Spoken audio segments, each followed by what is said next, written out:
বর্তমান পরিস্থিতি নিয়ে প্রধান উপদেষ্টা ডক্টর মোহাম্মদ ইউনূসের সাথে সাক্ষাৎ করেছেন জাতীয় নাগরিক পার্টি এনসিপির আহ্বায়ক নাহিদ ইসলাম। প্রধান উপদেষ্টা ডক্টর মোহাম্মদ ইউনূসের পদত্যাগের গুঞ্জন ছড়িয়ে পড়ার পর সন্ধ্যায় তার সাথে সাক্ষাৎ করতে যমুনায় গিয়েছিলেন এনসিপির আহ্বায়ক নাহিদ ইসলাম। ইতিমধ্যে বুঝতেই পারছেন আজকের খবরটি কতটা গুরুত্বপূর্ণ একটি খবর। বন্ধুরা চলুন ভিডিওতে আজকে আর বেশি কথা বাড়াবো না, সরাসরি আজকে আমরা চলে যাব মূল ভিডিওতে, আর সেখানে আজকে আমরা দেখব আজকের খবরের বিস্তারিত। প্রধান উপদেষ্টা ডক্টর মোহাম্মদ ইউনূসের পদত্যাগের গুঞ্জন ছড়িয়ে পড়ার পর সন্ধ্যায় তার সাথে সাক্ষাৎ করতে যমুনায় গিয়েছিলেন এনসিপির আহ্বায়ক নাহিদ ইসলাম। তার সাথে ছিলেন নাসির উদ্দিন পাটোয়ারি, যিনি গতকালই তিনজন উপদেষ্টাকে বিএনপিপন্থী আখ্যা দিয়ে তাদের পদত্যাগ দাবি করেছিলেন। এই সাক্ষাতের সময় আসিফ মাহমুদ এবং মাহফুজ আলমও উপস্থিত ছিলেন। সেখানে নাহিদ ইসলামকে প্রধান উপদেষ্টা ডক্টর মোহাম্মদ ইউনূস জানিয়েছেন তিনি পদত্যাগের বিষয়ে ভাবছেন। নাহিদ ইসলামের সাথে যমুনায় তার কি কথা হয়েছে সেটাই আমরা আজকে দেখব। অধ্যাপক ইউনূস পদত্যাগের বিষয়ে ভাবছেন বলে নাহিদ ইসলাম জানিয়েছেন। বিবিসি বাংলাকে এ তথ্য তিনি নিশ্চিত করেছেন। তিনি বলেন, দেশের চলমান পরিস্থিতি, স্যারের তো পদত্যাগের একটা খবর আমরা আজকে সকাল থেকে শুনছি, তো ওই বিষয় নিয়ে আলোচনা করতে স্যারের সাথে দেখা করতে গিয়েছিলাম। প্রধান উপদেষ্টা দেশের চলমান পরিস্থিতিতে কাজ করতে পারবেন না এমন শঙ্কা প্রকাশ করেছেন। স্যার বলেছেন, আমি যদি কাজ করতে না পারি, যে জায়গা থেকে তোমরা আমাকে আনছিলা একটা গণঅভ্যুত্থানের পর, দেশের পরিবর্তন সংস্কার, কিন্তু যেই পরিস্থিতি, যেভাবে আন্দোলন বা যেভাবে আমাকে জিম্মি করা হচ্ছে, আমি তো এভাবে কাজ করতে পারবো না। তো রাজনৈতিক দলগুলো তোমরা সবাই একটা জায়গায়, কমন জায়গায় না পৌঁছাতে পারো, তাহলে তিনি থাকবেন না, এমনটাই তিনি বলেছেন। প্রধান উপদেষ্টাকে পদত্যাগের মতো সিদ্ধান্ত না নিতে আহ্বান জানিয়েছেন মিস্টার ইসলাম, অর্থাৎ নাহিদ ইসলাম। তিনি প্রধান উপদেষ্টাকে বলেছেন, আমাদের গণঅভ্যুত্থানের আকাঙ্ক্ষা এবং জাতীয় নিরাপত্তা ও দেশের ভবিষ্যৎ সবকিছু মিলিয়ে উনি যাতে শক্ত থাকেন এবং সবগুলো দলকে নিয়ে যাতে ঐক্যের জায়গায় থাকেন, সবাই তার সাথে আশা করি কোঅপারেট করবেন। প্রধান উপদেষ্টা পদত্যাগের বিষয়টি বিবেচনা করছেন বলে নাহিদ জানিয়েছেন। বিবিসি বাংলাকে নাহিদ ইসলাম বলেন, হ্যাঁ, যদি কাজ করতে না পারেন থাকবেন থেকে কি লাভ।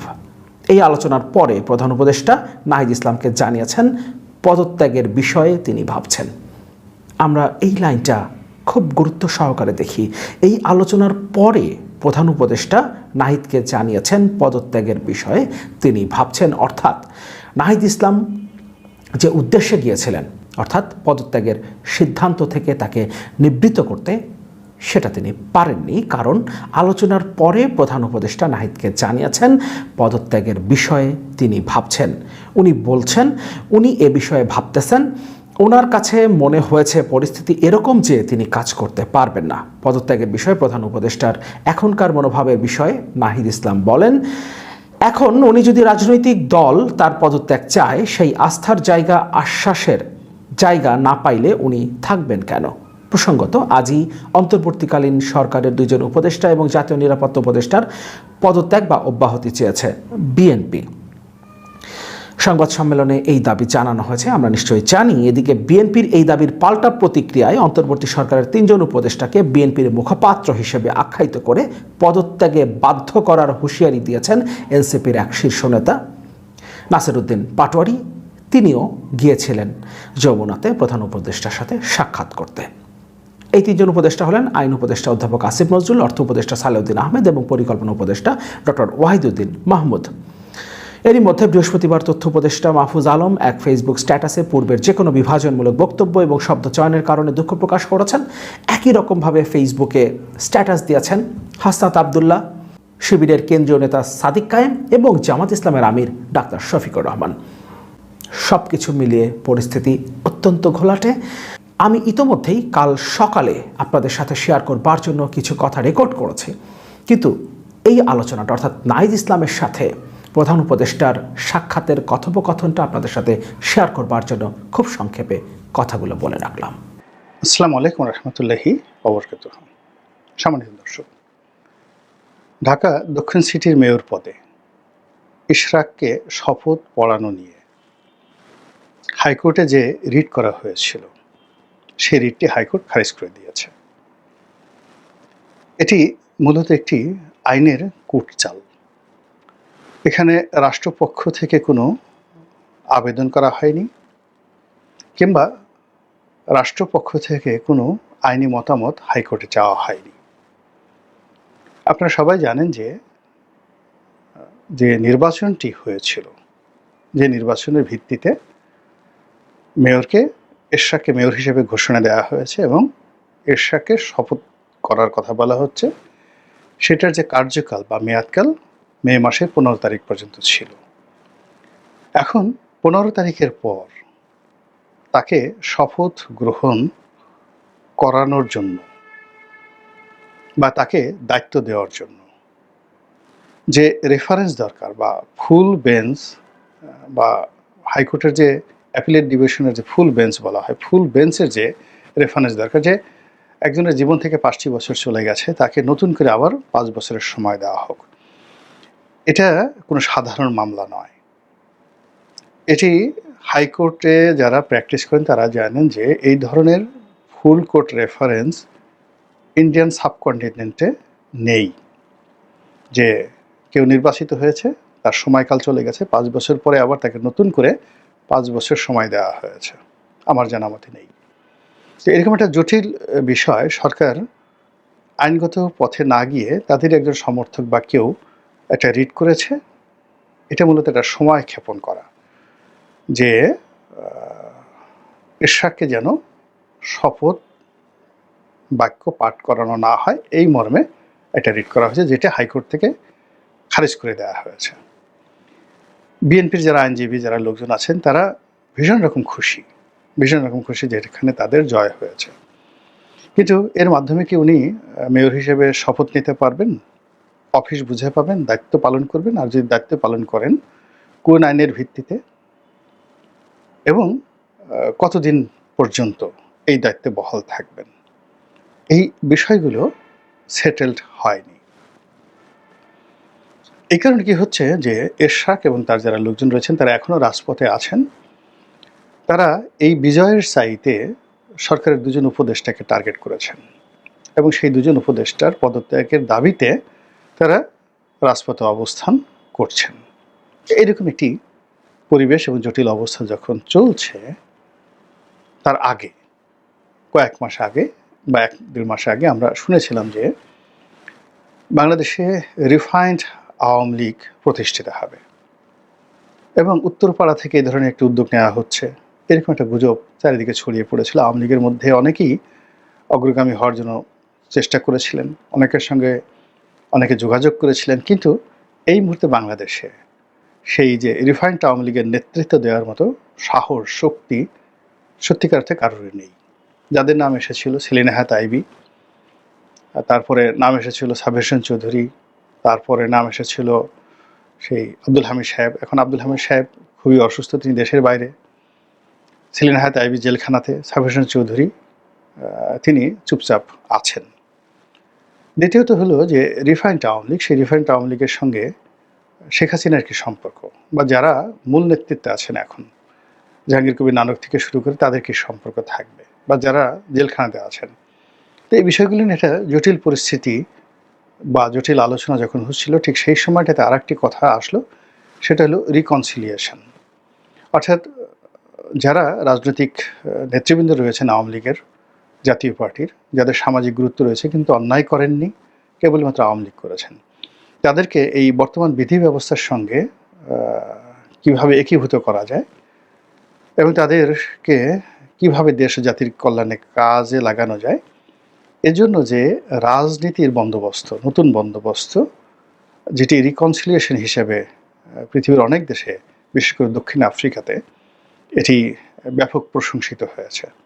তো বাংলাদেশে এরকম একটা রিকনসিলিয়েশনের যে চিন্তাভাবনা, এটা হচ্ছিল এবং এই বিষয়ে অভিজ্ঞতা অর্জনের জন্য ডক্টর আসিফ নজরুল আইন উপদেষ্টা এবং তিনি এবং আরও কয়েকজন দক্ষিণ আফ্রিকা যাওয়ার জন্য তারা প্ল্যান করছিলেন। তো সেই রিকনসিলিয়েশনে আওয়ামী লীগের কতটা উপকার হতো, বিএনপির কতটা উপকার হতো, সেটি বড় বিষয় না। এর কারণ হলো, যখনই রিকনসিলিয়েশন হতো তখন আওয়ামী লীগের ধনাঢ্য ব্যক্তি, জনপ্রিয় রাজনীতিবিদ, তাদেরকে নিয়ে জামাত টানত, বিএনপি টানাটানি করতো, এনসিপি টানাটানি করতো এবং সেই টানাটানিতে আওয়ামী লীগের লোকদের বাজার দর বেড়ে যেত এবং সেই প্রতিযোগিতায় শেষ অবধি কারা জিতত এটি বলা মুশকিল। এবং সেই বিষয় নিয়ে যখন আমরা আলাপ আলোচনা করলাম তখনই একটার পর একটা ঘটনা কিন্তু ঘটে গেল। এই ঘটনাগুলো যে কিভাবে ঘটলো এটি আমরা এখন মিলাতে পারবো না। অল অন এ সাডেন এখন আওয়ামী লীগ নিষিদ্ধ হয়ে গেল। এটি কি রিকনসিলিয়েশনের জন্য নিষিদ্ধ করা হলো, নাকি অন্য কোনো পরিস্থিতি ধামাচাপা দেওয়ার জন্য আওয়ামী লীগকে নিষিদ্ধ করা হলো, এই বিষয়গুলো কিন্তু সামনে চলে আসছে। তারপরে সেই দক্ষিণ সিটি কর্পোরেশনের যে মেয়র পদে এরশাকের মনোনয়ন, শপথ গ্রহণ করতে দেওয়া না দেওয়া আকাঙ্ক্ষা, এটা নিয়ে সরকারের সঙ্গে বিরোধ।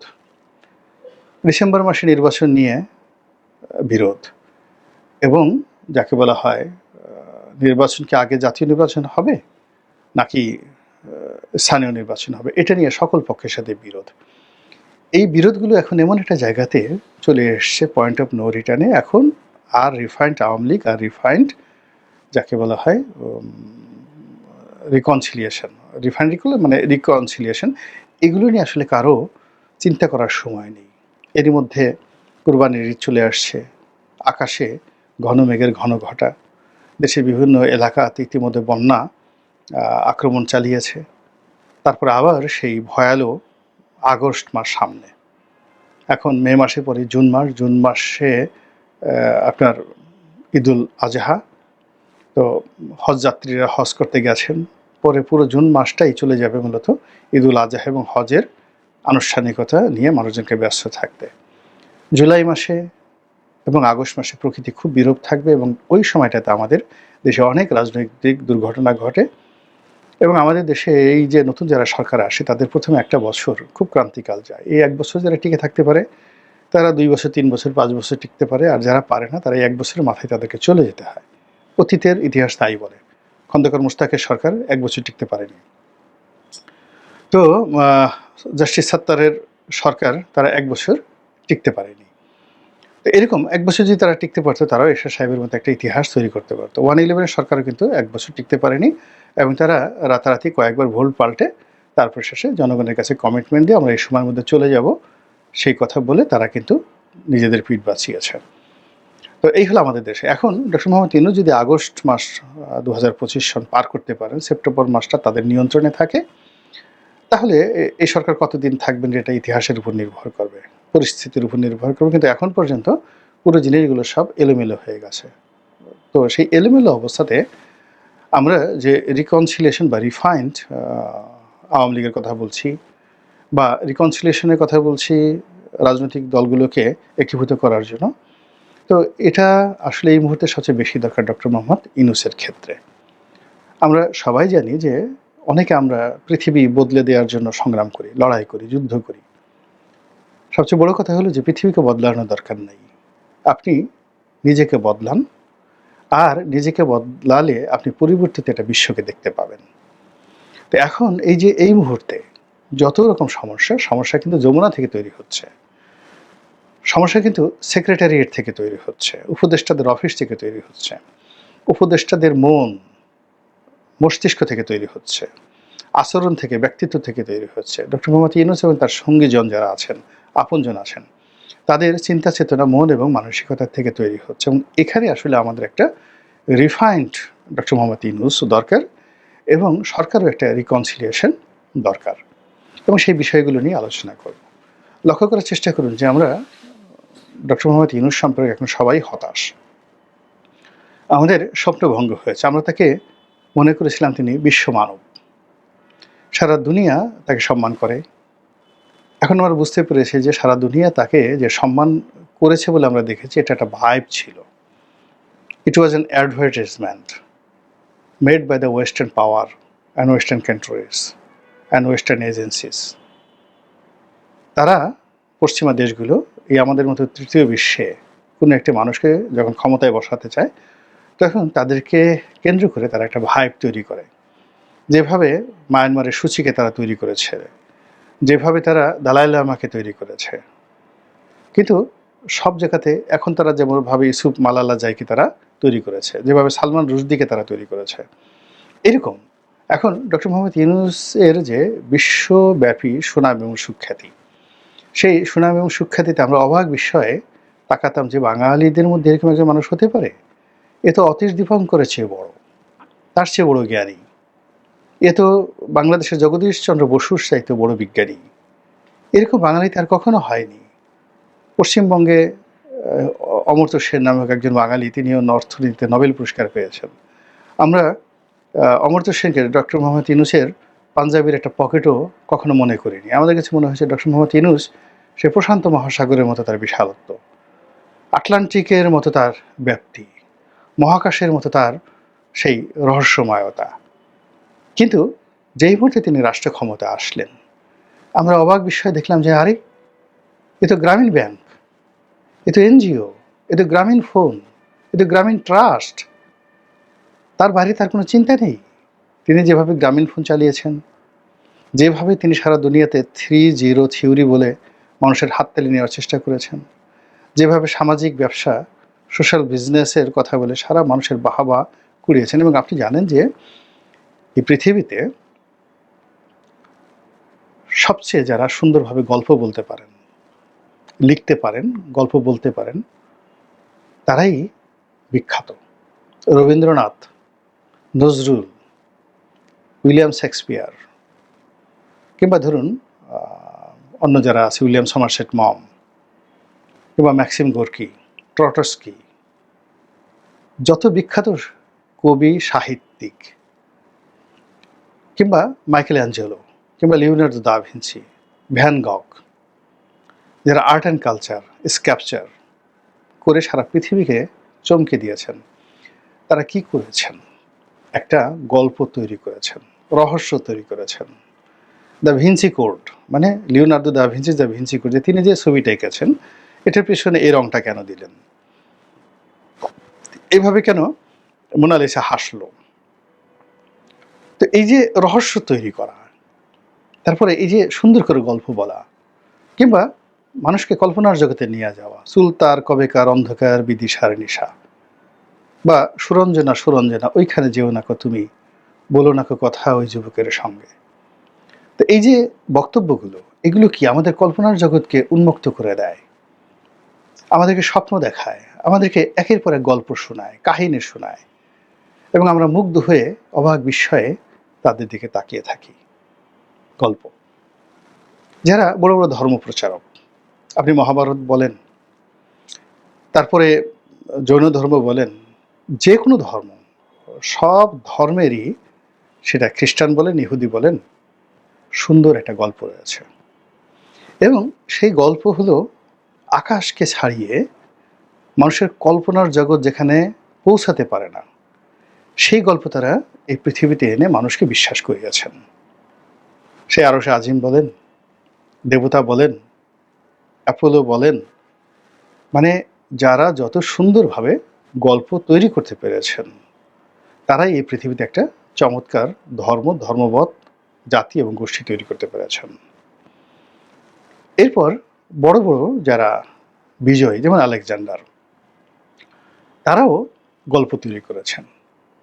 Alexander, Ramesses the second, Tutankhamun, Amenhotep, বিখ্যাত বিখ্যাত ফেরাউন তারা, জুলিয়াস সেজার, এরা সবাই নিজেদেরকে দেবতার পুত্র, দেবতা, এবং অনেকে নিজেদেরকে স্বয়ং একেবারে খোদা, আল্লাহ বলে প্রচার করে ফেলেছেন। এবং লক্ষ লক্ষ তাদের জমানার কোটি কোটি মানুষ বিশ্বাস করতেন যে তিনি দেবতার পুত্র এবং তিনি আল্লাহ, বা তিনি যে গল্পটা বলছেন মানুষজনকে, সেই গল্পটা তারা বিশ্বাস করাতে পারার কারণেই একটা সাম্রাজ্য প্রতিষ্ঠা করে ফেলেছেন। তো সেই দিক থেকে ডক্টর মোহাম্মদ ইউনূসের যে ব্যাপ্তি, সেই ব্যাপ্তি হলো তার গল্প বলা। তার গ্রামীণ ব্যাংকের যে থিওরি সারা বিশ্ব চমকিত হয়। সেই গ্রামীণ ব্যাংকের যে কোনো একটা ব্রাঞ্চে গিয়ে দেখেন যে সেই গল্পটার বাস্তব ভিত্তি কতটুকু।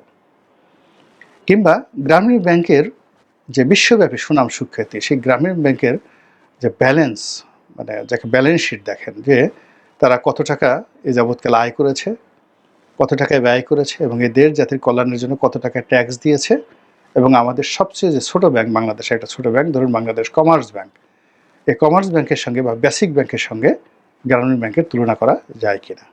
অথচ এইরকম একটা ব্যাংকে নিয়ে সারা পৃথিবী লাফাচ্ছে, আর আমরা তাদের পিছনে সেই ডক্টর মোহাম্মদ ইউনূসকে নিয়ে লাফাচ্ছি। কিন্তু যখনই তিনি সেই রাষ্ট্র ক্ষমতায় এসেছেন, এখন এখানে তো গল্প হবে না, এখানে কবিতা হবে না, আলগা করো গো খোপার বাঁধন হবে না, এখানে আমায় নহে গো ভালোবাসো, ভালোবাসো মোর গান। তো এই কথা শুনে কোনো প্রেমিকা ঘরে আসার পরে সে হয়তো 6 ঘন্টা না খেয়ে থাকতে পারে, তারপরে বলবে যে ওরে নজরুল, তোর ঝাঁকড়া চুলার গান হবে না, তাড়াতাড়ি আলু আন, কচু আন, মূলা আন, তারপরে চাল ডাল দিয়ে রান্না কর, তারপরে আমাকে খাওয়া, তারপরে গান শোনা। তো এখন আমাদের এই 3G theory, social business, doctor Mohammad Yunus, এ সব কিছু শূন্য হয়ে যাচ্ছে মবের কাছে, শূন্য হয়ে যাচ্ছে আইন শৃঙ্খলার যাকে বলে অবনতির কাছে, শূন্য হয়ে যাচ্ছে বিশৃঙ্খলার কাছে, শূন্য হয়ে যাচ্ছে কর্মসংস্থান না হওয়ার কাছে, বেকারত্বের কাছে। তো এই যে অনার সৃষ্টি, এই অনার সৃষ্টি থেকে আমাদেরকে যদি বাঁচতে হয়, তাহলে এই মুহূর্তে সবচেয়ে বিকল্প যেটি দরকার সেটা হলো ডক্টর মোহাম্মদ ইউনূসকে রিফাইন করা, তার চিন্তার মধ্যে, তার কর্মের মধ্যে, তার দৃষ্টিভঙ্গির মধ্যে গ্রামীণ ব্যাংক, গ্রামীণ ফোন এগুলো বাদ দিয়ে তার চিন্তা চেতনার মধ্যে একজন আকবরকে ঢুকিয়ে দেওয়া, একজন হযরত উমরকে ঢুকিয়ে দেওয়া, একজন আওরঙ্গজেবকে ঢুকিয়ে দেওয়া, একজন শায়েস্তা খানকে ঢুকিয়ে দেওয়া। এছাড়া আমাদের আসলে কোনো রক্ষা নাই। এর কারণ হলো আমি যেটা বলেছিলাম যে শেখ হাসিনা খুব খারাপ করছে, কিন্তু তার পতন অনিবার্য, কিন্তু তার পতনের পরে সময় ভালো হবে না। আবার একইভাবে এখন ডক্টর মোহাম্মদ ইউনূস খারাপ কাজ করছেন, কিন্তু তার অবর্তমানে যে একটা পরিস্থিতি বা নতুন একটা মেরুকরণ হবে ক্ষমতার, এটা এখন যাকে চলে তার চেয়ে খারাপ হবে। তো এই জন্য আসলে আমাদের সবারই উচিত হলো ডক্টর মোহাম্মদ ইউনূসকে রিফাইন্ড করা, তার মাথা থেকে টেনে হিসড়ে গ্রামীণ ব্যাংক বের করে দেওয়া, তার আশেপাশে যত গ্রামীণ ব্যাংক, গ্রামীণ ফোনের যত লোকজন আছে সবগুলোকে তাড়িয়ে দেওয়া, এভরিবডি। এবং বিএনপি, জামাত, আওয়ামী লীগ সবাই মিলে, মানে যারা কোনো একবার গ্রামীণ ব্যাংক, গ্রামীণ ফোনের ভবন পাড়া দিয়েছে, এই প্রত্যেকটা লোককে যমুনাতে নিষিদ্ধ করে দেওয়া, এবং তার আশেপাশে পলিটিক্যাল লোকদেরকে, নেতাদেরকে বসিয়ে দেওয়া। এবং ওনার মানে যেহেতু মুরব্বী বয়সী মানুষ, মানে তাকে একটা যাকে বলা হয় ঐক্যের প্রতীক হিসাবে চেষ্টা করা রাখা, যদি তিনি রিফাইন্ড হন ভালো, আর না হলে তো কিছু করার নেই। সেকেন্ড যে দিক সেটি হলো ওনার যে উপদেষ্টা পরিষদ, এটা ইমিডিয়েটলি এটাকে রিশাফেল করা দরকার, এখানে রিকনসিলিয়েশন দরকার।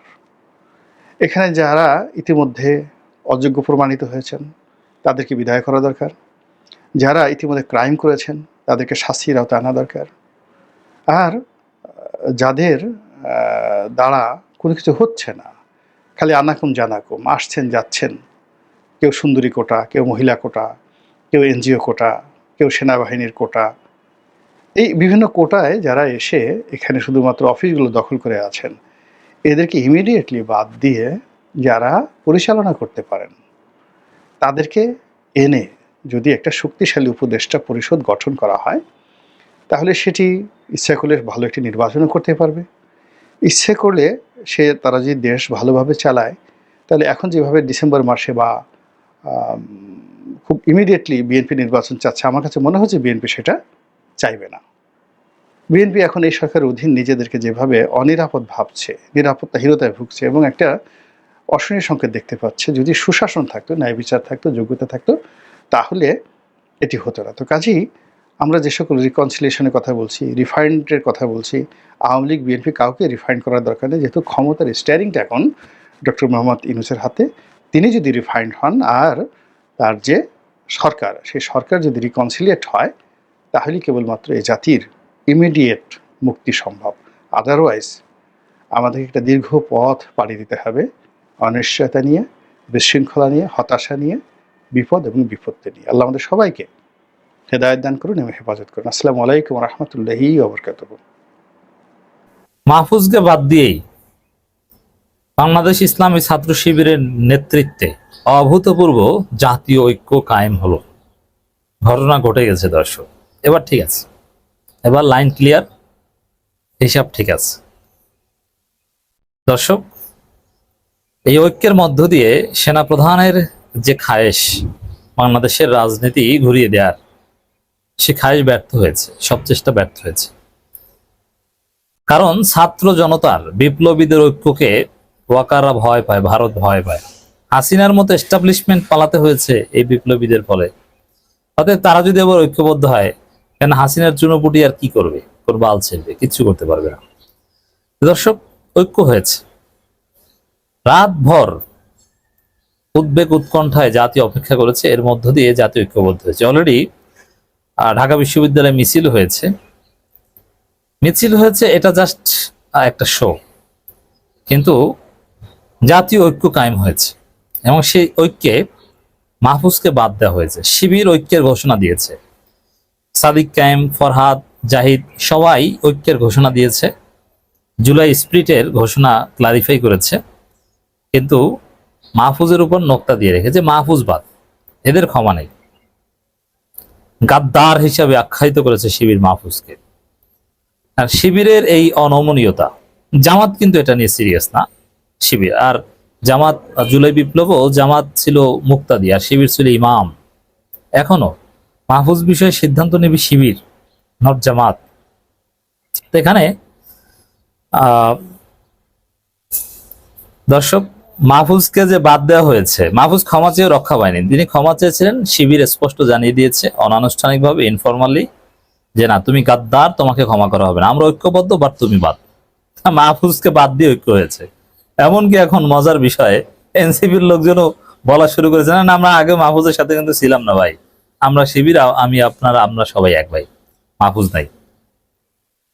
এমনকি এই যে আব্দুল হান্নান মাসুদ থেকে শুরু করে হাসনাত, শারজিস, এই ছাত্র নেতাদের অনেকে, আব্দুল কাদের, এরাও অনেকে এখন মাহফুজকে এড়িয়ে চলা শুরু করেছে।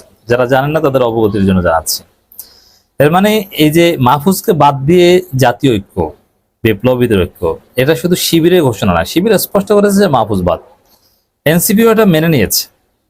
আপনারা যারা জানেন না, আপনাদের অবগতির জন্য জানাচ্ছি, হাসনাত, শারজিস আমির জামাতের সাথে যোগাযোগ করেছে, শিবির সভাপতির সাথে যোগাযোগ করেছে সহযোগিতার জন্য, এবং শিবির ক্লারিফাই করেছে যে এই মাহফুজের মতো বিভাজনকারীদের ফাঁদে, এই মিথ্যাবাদী রাখালের ডাকে আর কেউ সাড়া দিবে না।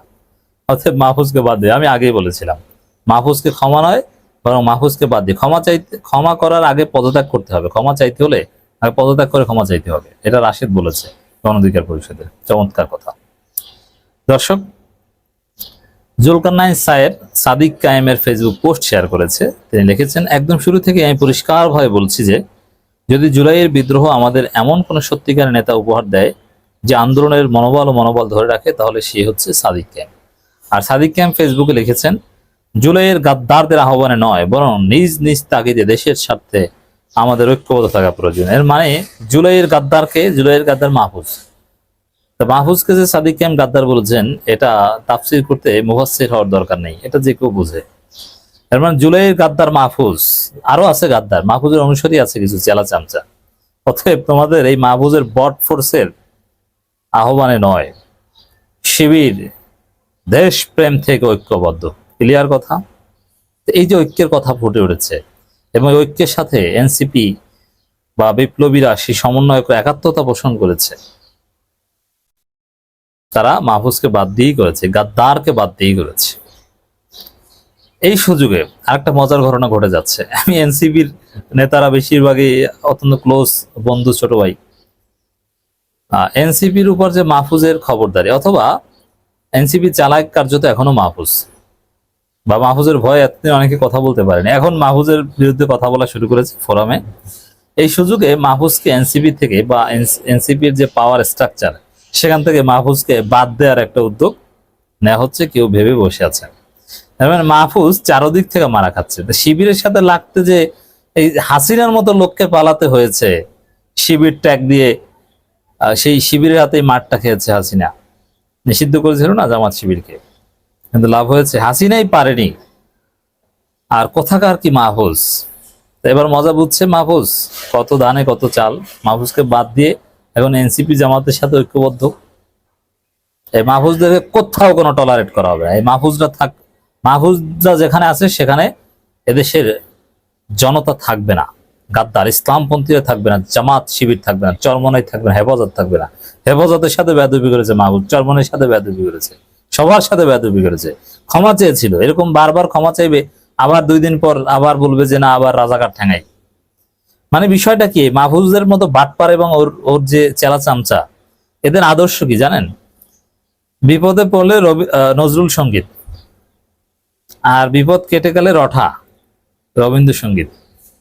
এখন মাহফুজরা ওই রাজু ভাস্কর্যে যে আমার সোনার বাংলা গায়ক না, ওয়াকার যদি ক্ষমতা নিতে চায় আমার সোনার বাংলা গাইতে হবে।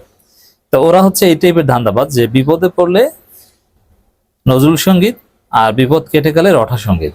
এরা হচ্ছে জুলাইয়ের গাদ্দার, সাদিক ক্যামেরা স্পষ্ট করেছে। ঢাকা বিশ্ববিদ্যালয় শিবিরের সভাপতি, কারণ ফরহাদ যেটা লিখেছেন এটা খুব গুরুত্বপূর্ণ। ঢাবি শিবির বর্তমানে কি বলে বা আগামী দিনের রাজনীতির হিসাব নিয়ে গতিপথ কোন দিকে যাবে, ঢাবি শিবিরের উপর নির্ভর করে একটা। ঢাবি শিবির সভাপতি ফরহাদ বলেছেন, জুলাই বারবার ফিরে আসবে, এই জাতি আবারও ঐক্যবদ্ধ হবে। ঠিক একইভাবে গাদ্দারদের পরিণতি ইতিহাসে যেমন ছিল তেমনই থাকবে, অপরিহার্য ও কঠোর। দেশপ্রেম কেবল মুখের বলি নয়, প্রত্যেকের নিজ নিজ পরিসরে সততার সঙ্গে জাতীয় স্বার্থ শক্তভাবে ধারণ করলে কেবল দেশপ্রেমের প্রকৃত বহিঃপ্রকাশ ঘটবে। মানে এখানে স্পষ্ট যে এই মাহফুজদের মতো বাটপারদের গাদ্দারদের সাথে ঐক্য নাই, ওরা বাদ, ওদেরকে বাদ দিয়ে ঐক্যের কথা শিবির ক্লারিফাই করেছে। মানুষ শিবিরের প্রতি আশা রাখছে, জাতি একটু হতাশ, তাই এবার আপনারা এগিয়ে আসুন নিজ পরিচয়ে, আবার যে গঠন হিসেবে। এবার শিবির তার পরিচয় লুকিয়ে কৌশলে আন্দোলন করতে হবে না, এবার শিবির নিজ পরিচয় আন্দোলন করবে যদি প্রয়োজন হয়। এবার এখন থেকে শিবির প্রয়োজনে মাঠে থাকবে নিজ পরিচয়। অতএব শিবিরের সাথে 2 নম্বরই করবে, শিবিরের লোকজনকে চাকরিচ্যুত করবে। মাহফুজ চাকরিচ্যুত করেছে, শিবিরের লোকজনকে বিভিন্ন পদ থেকে বাদ দিয়েছে। সবাই ঐক্যবদ্ধ আছে, ফাঁকে ফাঁকে গাদ্দার দাঁড়িয়ে আছে বলেই বিভক্ত মনে হচ্ছে। গাদ্দারদের সরিয়ে দিলে ঐক্য আপনাদের দিশা। এই জন্য আমি বলেছি যে ঐক্যের প্রকৃত শর্ত হচ্ছে এই মাহফুজদেরকে বাদ দেওয়া। জুলাইয়ের স্প্লিটের মূল শর্ত হচ্ছে এই গাদ্দারদেরকে বাদ দেওয়া। মাহফুজদেরকে বাদ না দিলে কোনো ঐক্য হবে না। বাদ দিয়ে হয়েছে যা হয়েছে। তবে এটা হাসনাত সার্জিস বুঝে গেছেন। বললাম না যে এখন এনসিপির অনেকে মাহফুজের বিরুদ্ধে কেউ কেউ লিখছেন 2 ছাগলের পদত্যাগ করা উচিত। মাহফুজ ভালো হয়নি, এই যে বলেছিলেন মাহফুজের ক্ষমা গ্রহণযোগ্য না, আমার ব্যাখ্যা শুনেছেন। একজন কমেন্ট করেছেন যে ঐক্য বিনষ্ট করলে কে বা কারা মাহফুজের পোস্টের নিচে। সেখানে উত্তর, ইতিহাস বিচার করবে, আমরা সব ভুলে দেশকে সর্বোচ্চ প্রাধিকার দিলাম। তোমার প্রাধিকার নিয়ে তুমি থাকো, তুমি অ্যাসাইলাম পাও কিনা সেই লাইন দেখো, তুমি রাস্তাঘাটে হাঁটতে পারবে না, তোমার উপদেষ্টাকারী মানুষ ঢুকাই দেবে। বাটপার দর্শক, এখন অনেকে বলছেন যে ওই মাহফুজের পক্ষে তো 71-এর দণ্ড নিয়ে দাঁড়িয়ে গেছেন। ধন্যবাদ প্রিয় দর্শকবৃন্দু, আমাদের ফুল ভিডিওটি দেখার জন্য আপনাকে জানাই অসংখ্য ধন্যবাদ। তো বন্ধুরা, আজকের এই নিউজটি দেখে আপনাদের কি মতামত অবশ্যই কমেন্ট বক্সে কমেন্ট করতে ভুলবেন না। আর হ্যাঁ, এমন নিত্য নতুন আপডেট খবর সবার আগে পেতে চাইলে এখনই আমাদের এই পিচ্চি সাকিব ইউটিউব চ্যানেলটি সাবস্ক্রাইব করুন। ধন্যবাদ।